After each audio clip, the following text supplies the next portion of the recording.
So when I was a little girl, I wanted to become a detective. I wanted to grow up and become a detective. One of my favorite authors was Enid Blyton, who's famous for writing children's books. And I loved mysteries. I loved that intelligent, quick-witted genius of a man who would put on their thinking cap and solve the greatest mysteries. And I wanted to be that person.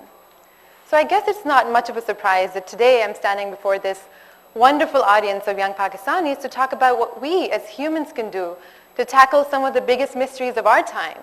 Mysteries like poverty, hunger, illiteracy, and disease. This is Jacqueline Novogratz, the CEO of Acumen Fund. And in 2009, she wrote a best-selling book called The Blue Sweater. And there's one part of the book that I read that stayed etched in my memory for a long time.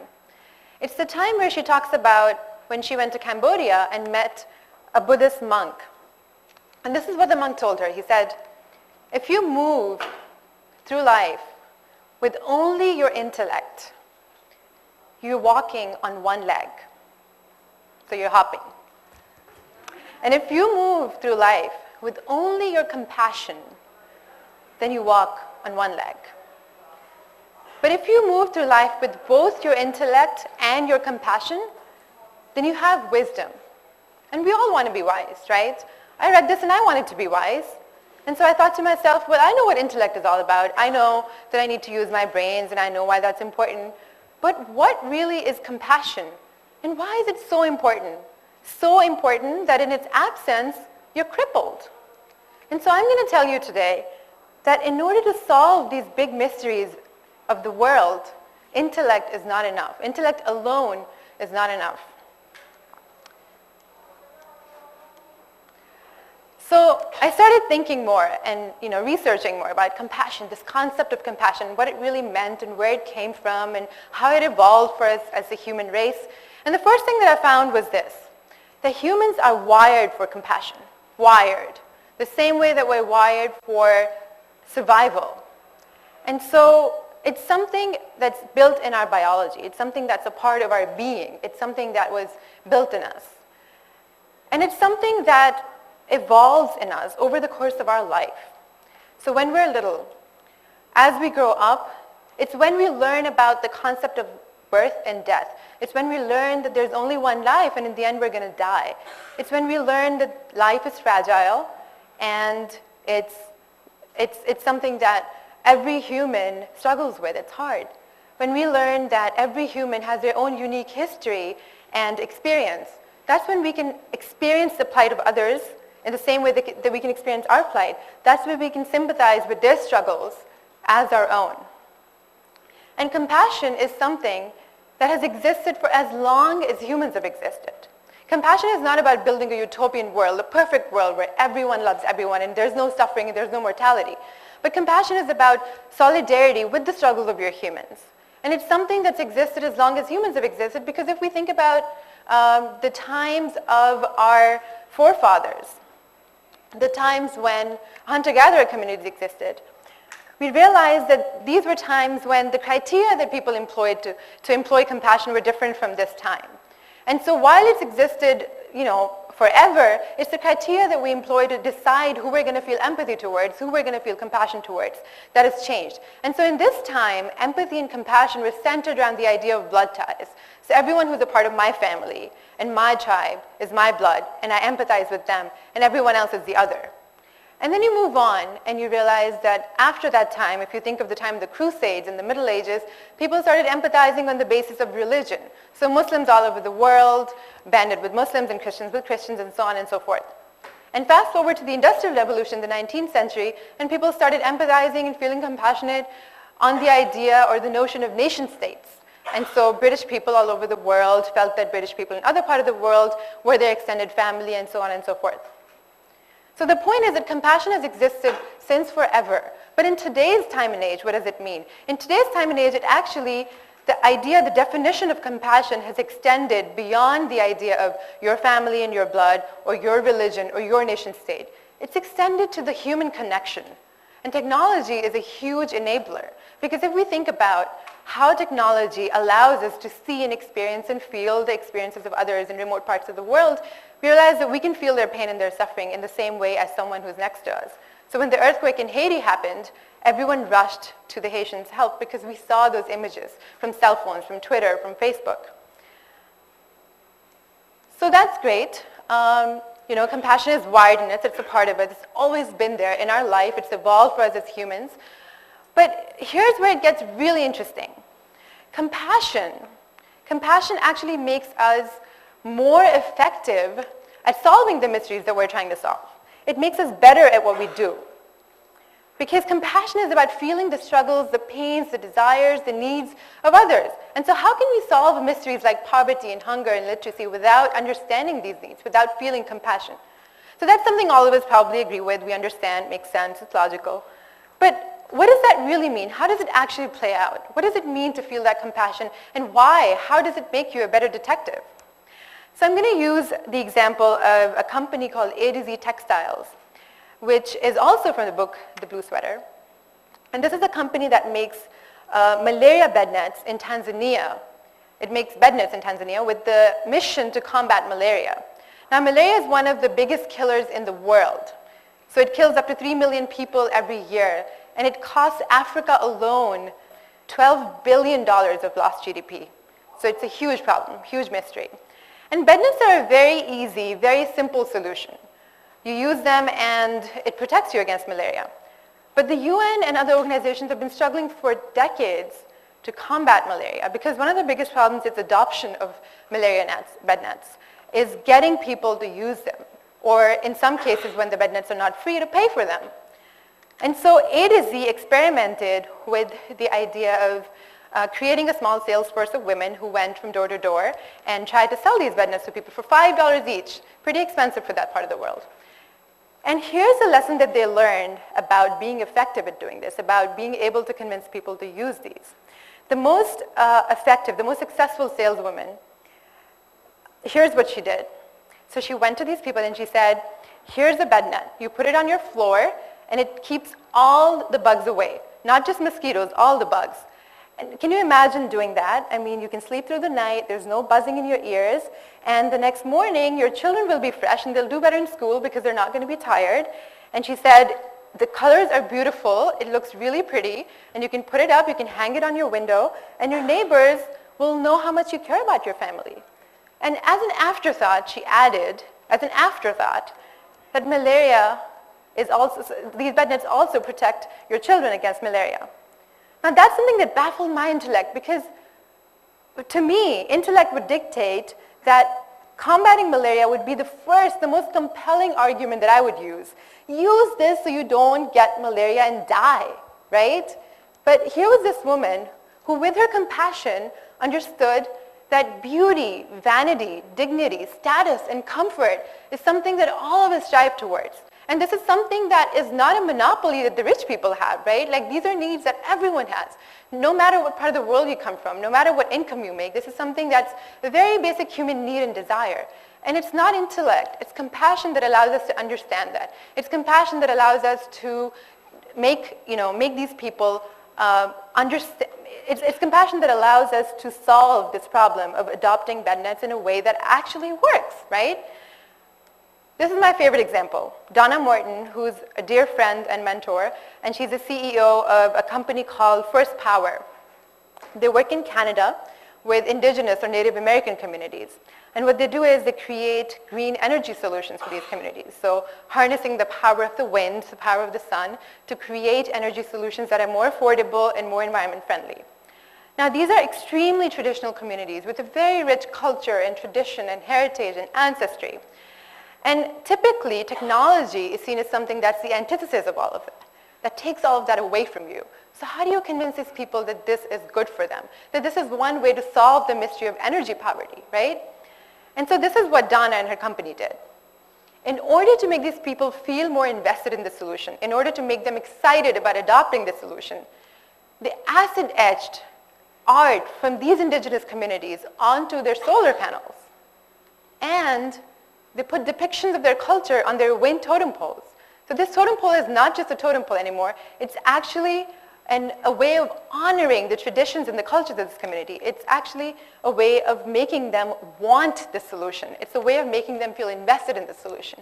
And it's your compassion that makes you understand this need that all humans have to stick to your tradition, to stick to your ancestry, to hold on to your culture. It's something that all of us want to do. My own work with BLISS has taken me to Attak, as you guys all heard about. And we're working with young girls and young women and bringing livelihoods to them through education and skills training.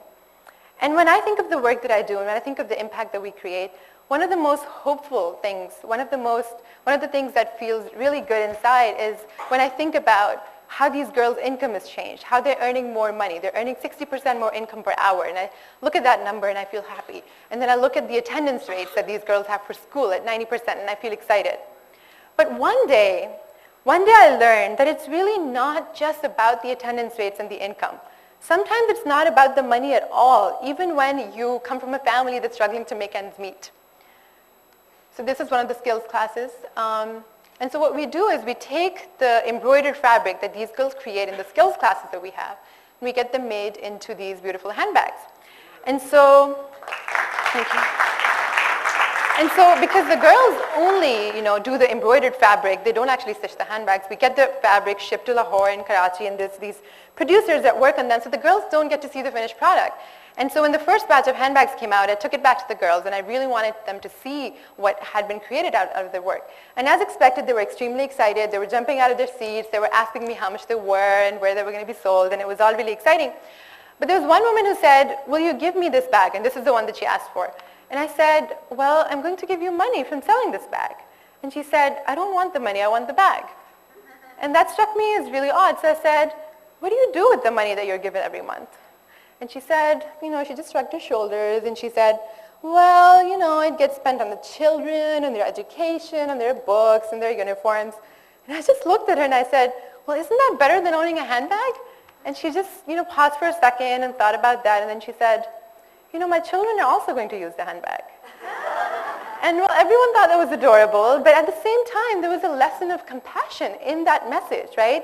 There was the understanding, the belief that these women and these girls felt so much dignity and pride in this work. They valued this work sometimes more than the money that they got. And that's something that only is, that's something that the intellect does not understand. Like, why would you give up your monthly income and have this handbag? And, these are women who rarely leave their homes. Where are they going to carry the handbag? But it's not about that. It's about the pride and the dignity. And I realized that our impact is not just about the money. It's not about the numbers.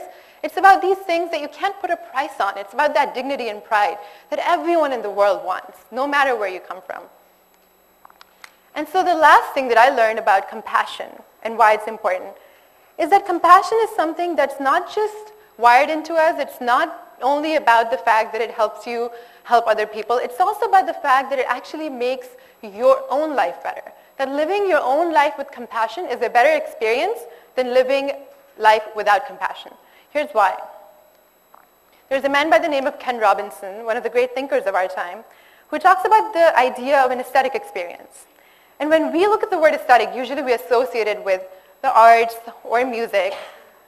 But what he tells us is that an aesthetic experience is an experience in which all your senses are fully occupied, in which you're present in the current moment, when you're resonating with the experience of this thing that you're experiencing, when you're fully alive. And its opposite is an anesthetic experience. And the word anesthesia comes from here. But if you think about it, an anesthetic experience is the opposite of an aesthetic experience because it's when you shut your senses off, when you deaden yourself to what is happening around you. And I'm going to tell you that it's living your life with compassion that actually allows you to have an aesthetic experience, that allows you to feel the struggles of those around you, that allows you to resonate with their experiences, that allows you to feel passionate about the injustices that they're experiencing, that allows you to feel exhilarated when you see their victories. That's what being alive is about. And I think given the choice between having, living a life where you feel alive versus living a life where you feel dead, I think all of us would choose having this aesthetic experience that Ken Robinson talks about. Because in the end, this is one of my favorite quotes, and it says, "I don't believe people are looking for the meaning of life as much as they're looking for the experience of being alive. I think that's all of us are looking for. We're looking for the experience of feeling alive and being alive and feeling like we're living through life, actually alive, because there is an alternative. And I think there must be times in all of your lives when you felt a little dead, when you felt a little empty inside, when you felt like you were having that anesthetic experience of just lying in this bed with an anesthesia, right? And so that's what I'm telling you, that I think compassion is what the difference is between having a life full of life and having a life not so full of life. So here's the thing, if compassion is so wonderful, why aren't all of us living our lives full of compassion? Because it can be tough. Because when you follow your dreams and you follow your heart and you move through life with compassion, it can mean quitting your job to solve some of these mysteries of the world. It can mean being a 20-something-year-old sitting with 40 Afghan men trying to tell them that they should send their girls to school. It can mean, feeling like Ziggy at times, where the only way that you would be able to live within your means is if you slept through all the weekends and didn't eat anything. So it's tough. It is tough. But I'm going to leave you with one example of what is possible when you live a life of compassion. One incredible woman by the name of Ellen Johnson Sirleaf, and some of you might have heard of her. She's the president of Liberia, and she is a Nobel Peace Prize winner. And she is a woman who is the epitome of this wonderful combination of intellect and compassion. She's sometimes known as the Iron Lady of Africa. She's known as one of the economists called her the best president that the country had ever had. She has gained recognition for her economic policies, her foreign policies, but at the same time, she's an extremely compassionate woman who cares about the young, the poor, the disadvantaged of her country. And there was one moment which she claims was one of the proudest moments of her life. And it's a story she told in one of her interviews, and she said that there was a kindergarten class in her country where kids were told to think about what they wanted to be when they grew up. And the teacher told them, think big, dream big, don't hold back, think of the biggest, the best thing you can be. And this one little boy said, I want to be the vice president. And the teacher said, why do you want to be the vice president? And the boy said, this kindergarten boy, he says, because the president's job is for a woman. And that's cute and that's funny, but that is actually flipping, that is completely flipping gender disparity on its head. Because there are these little kids, these kindergarten kids in Liberia, growing up thinking that you can't be the president unless you're born a woman. There are these little kids growing up thinking that the most powerful person in the world, you can't be that person unless you're a woman. How is that for gender equality? That's amazing. So here's the question that I want to leave all of you with. I want all of you, when I leave the stage, to think about how you can go from hopping to walking. How you can start living not just with the intellect that you have, but also with compassion. And that might sound strange to you, coming from someone who spent 6 years of her life at MIT, telling you not just to use your brains, but also to use your heart. But I'm going to tell you that when I discovered and embraced compassion, I have never felt more fulfilled and more alive, ever, at any point in my life. So I want you guys to think about this question and think about how you can incorporate compassion in your life, because intellect is not enough. Thank you.